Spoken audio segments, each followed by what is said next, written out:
In chess, checkmate ends the game. Now for this reason, the ability to calculate checkmates and to spot checkmating motifs in any given position is a key skill to cultivate. Often it's just the threat of checkmate which makes a tactical sequence work. So in this video, I'm going to share 10 real checkmates which occurred throughout history. These all appeared on the board, and by studying these, you can become a checkmating assassin. So let's get into it. The first entry on the list is also the most recent example that I'll be sharing today.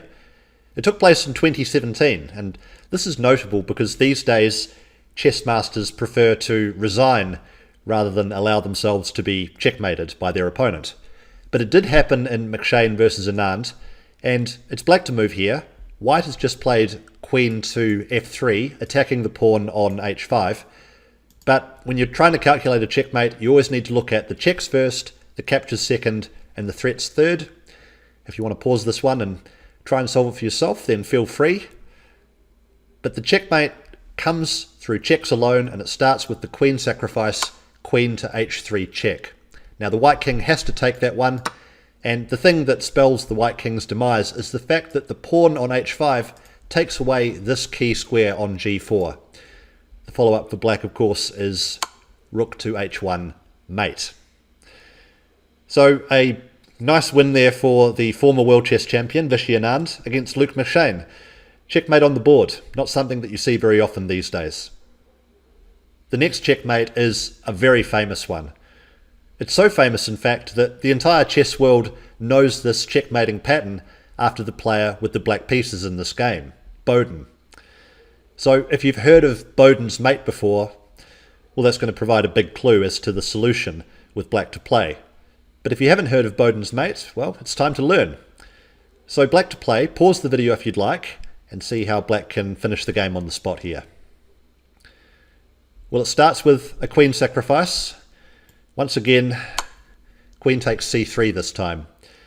Now, because the black light squared bishop is cutting across the light squares around the white king, white has no choice but to take the queen, and after that the follow-up is bishop to a3 mate. These two bishops crisscross all the squares around the white king, giving the white king no escape. If you're enjoying this video so far and you want to continue to improve your chess, I'd like to invite you to subscribe to the channel. I do all kinds of content around this great game, including tips on how to improve, analysis of master games, and reviews of my favourite chess tools and software. So, by subscribing, you won't miss out on any of the great videos that I've got coming up. Now this is another infamous position, Reti versus Tartakower 1910. Aside from the spectacular checkmate for white here, I want to draw attention to the perils of trying to play without developing your pieces. Look at black's forces here. Almost everything are still on their starting squares, and the black king hasn't castled. Black is trying to play with just their queen and their knight. If we go back a move, black is just captured on e4, and if I had to guess, I would say that black was probably expecting something like rook to e1, which would have regained the piece that black just took. But white had other ideas. In this position here, pause the video if you want to find the checkmate. Well, it's yet another queen sacrifice. We've seen a few of these already, haven't we? It's queen to d8 as the first move. Now, king takes d8 is forced, and the follow-up is a double check. A check with the bishop and with the rook means that black is unable to capture the piece giving the check because there's two of them. That's one thing to learn about double checks. There's only two legal moves here. If you play king to e8, then it's checkmate on d8. And if you play the move played in the game, which is king to c7, then it's bishop to d8, checkmate. A tough one to see, but again, you can find such moves by applying the checks, captures, and threats, or I like to call it the CCT formula. Look at the forcing moves in the original position. You have to at least consider, well, what happens if you play queen to d8? It may look ridiculous, and in many cases it may not work, but always start with checks in any position, and you might be surprised at what amazing checkmating sequences you can uncover. Now that we've seen a few examples and we're warmed up, we're ready to take on something a bit more challenging. So it's black to move and win here, and that might be surprising at first, because if anything, it seems that black's king is the one that's in greater jeopardy. Black hasn't been able to castle. The white queen looks very menacing, attacking both the pawn on c6 and the rook in the corner. And meanwhile, the white king seems to have the perfect defensive cover. But one of the beautiful things about chess is that at times, appearances and reality can be at odds with one another. And this is one such case. Now, as you pause the video and try to calculate this, I want you to visualize all the way to the end. Even if you can see what the first move is likely to be, don't stop there. If this was a real game and you played a sacrifice which looked promising, but actually concretely didn't work, well, then you're going to end up down material and probably end up losing. So push yourself, calculate further, calculate all the way to the forced checkmate. So pause the video now, and in a few moments I'll reveal the answer. Well, this time it's not a queen sacrifice, but instead it's a rook sacrifice to start us off.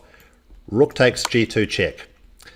White takes the rook, and then the next check is with the queen. The king steps to h1, and now we're going to see the power of these two bishops on these diagonals.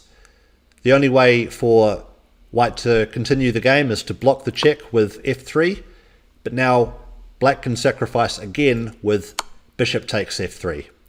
The rook has to capture, and now queen to g1 ends the game. We've still got lots more checkmates to come in this video. If you'd like to be checkmating your opponents more often, then I help ambitious adults at the below 2000 ELO level reach their goals in chess, whatever they may be. If you'd like to explore working together, click the link in the description below. It's at the top of the description or as the pinned comment, and we can see if working together will be a good fit. And with that, let's check out more checkmates. This next one was described by Grandmaster Simon Williams as being a tombstone checkmate.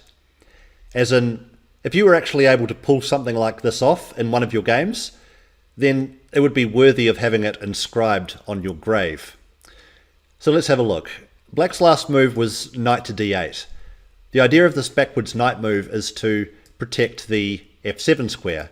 White was previously threatening queen to f7 checkmate, and knight to d8 stops that. That square's covered now.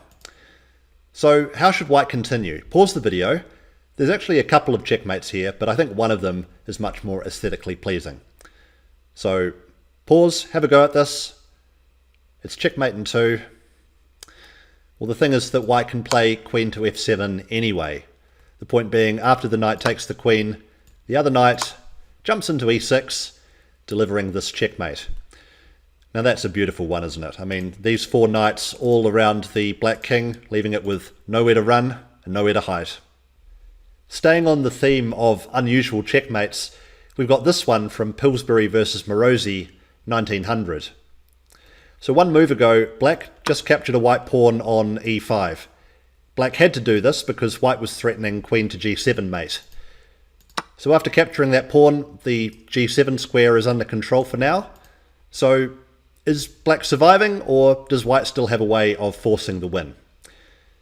Well, spoiler, white does have a way of forcing the win, otherwise it wouldn't be on this list now, would it? So pause the video and try and find it. Well, it's another queen sacrifice, and it's queen takes h7 check. And the very rare thing that white is able to do here is to deliver checkmate with the king, with a king move. And the pattern here is actually a ladder checkmate. This is one of the first checkmates that is taught to beginners. Getting 2 rooks or a rook and a queen, or 2 queens to just mate the enemy king on 2 adjacent files on the edge of the board. But that can happen in a middle game type position like this as well. And white was able to do it here. Pretty amazing checkmate, that one. The checkmate in Blumenfeld versus Alyakin is pretty straightforward, but it's also a very common pattern, and therefore a very useful one to know about. The key thing in this position is this pawn on f3. It's taking away a couple of very important squares, the g2 square and the e2 square are controlled by this pawn. Now pause the video if you need to before I reveal how black can take advantage of this. Well, of course, it's with another queen sacrifice. Queen takes f1, and after king takes f1, the rook slides up to the first rank, delivering checkmate. The rook controls all the squares on the back rank, and this pawn controls the other two potential squares that the white king could escape to, but cannot due to this pawn. As you can see, there's a lot of checkmating patterns to learn, and if you'd like my help learning them all, as well as improving other aspects of your game, click the link in the description below. It's in the top of the description or as the pinned comment, and we can see if working together will be a good fit for both of us. And with that, let's finish off the last few checkmating patterns in this video. This next one sees the white pieces controlled by Bobby Fischer, the legendary American Grandmaster. But this game took place when Fischer was still very young, and in fact, the game happened at the US Junior Championship, so Fischer's opponent was a kid as well. So see if you can find the winning sequence here for white. Pause the video if you need to. Well, it starts with rook to d8 check. This forks the king and queen, but of course it also gives up the rook.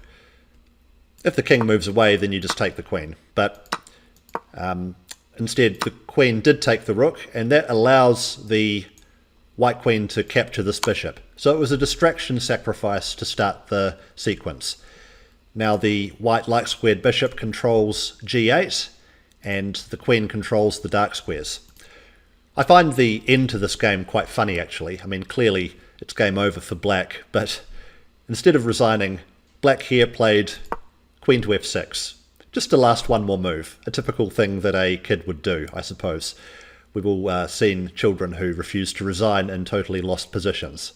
Well, Fischer took the queen, and that was the end of that. Emanuel Lasker, the second world chess champion, had this position in one of his games. And I think this shows very clearly the value of knowing about checkmating patterns. Because white's move here is very easy to find if you've studied checkmating patterns before. If you haven't, then it could be harder to find, especially in a game situation. In a game situation, of course, there's no one telling you that there's a checkmate available to be found. I'm telling you that now, so feel free to pause the video if you need more time to find the checkmate for white. Well, it starts with queen takes h7.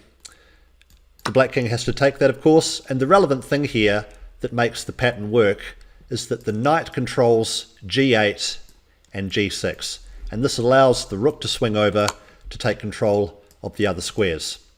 This pattern is known as Anastasia's mate. It's well worth remembering in case it ever shows up in one of your own games. Our final checkmate is another from Alexander Alyakin, the fourth world chess champion, and the only player to appear on this list twice. He really was a legendary attacking chess player. Now, try and solve this for yourself. It's white to move. Remember to look at the checks, the captures, and the threats. So start with the checks, see if they work, and if they do, then you don't have to calculate any further. Pause the video now. Well, the check in the position, of course, is knight to g6 check. What this does is it opens up the h file for the benefit of the white rook to swing over to. Notice that the bishop is taking control of the g8 square, so that after rook to h3 is played, the black king has nowhere to go. Now, these patterns, as you study them, as you start to solve more tactical exercises, you'll see them come up again and again in different games. That's why they're called patterns. They appear more than once.